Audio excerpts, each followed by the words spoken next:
falando um pouquinho sobre democracia, né? Não dá para discutir democracia se você não falar um pouquinho da Constituição.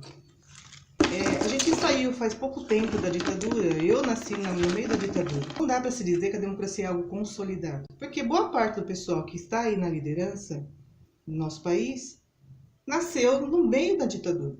Então, o que a gente precisaria ter hoje para conseguir consolidar mais essa democracia? Seria necessário educar as próximas gerações para que elas realmente se apropriassem dos seus direitos. Isso deveria estar sendo feito nas escolas. O problema é que parece que não é possível se discutir política sem se discutir partido. E, na verdade, o que deveria estar se pensando é como é que a gente permite que as crianças conheçam mais sobre a Constituição que as rege. Como é que elas conseguem se apropriar melhor dos direitos e deveres dela como cidadão? Como é que elas desenvolvem uma real cidadania? Porque, para mim, o que eu percebo é a minha geração não teve nenhum tipo de educação para a cidadania.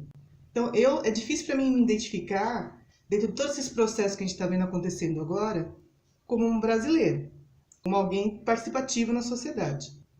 No final, é uma questão de pensar como é que se deseja que as próximas gerações sejam criadas. O Plano Nacional de Educação não estipula exatamente uma matéria para a cidadania. Então, você tem todo um processo de um plano nacional de ensino para as crianças, mas não é previsto que as próximas gerações saibam mais do que a nossa geração a respeito da cidadania. Eu não saberia dizer como é que nós conseguimos alterar a forma como a educação está sendo aplicada aqui no Brasil. Acho que a primeira coisa que a gente tem que fazer é começar a entender um pouquinho o que é essa tal dessa Constituição.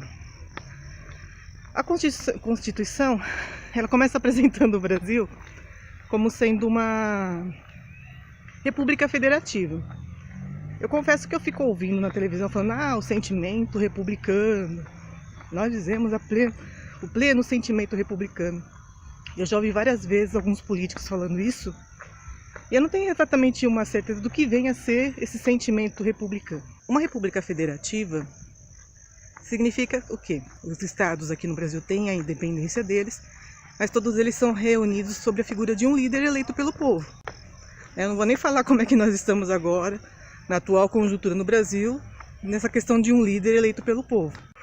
Então vamos discutir um pouquinho aqui a respeito do que nós podemos fazer nesse ano de 2018, entender um pouquinho esses processos, porque nós vamos ter que eleger um presidente.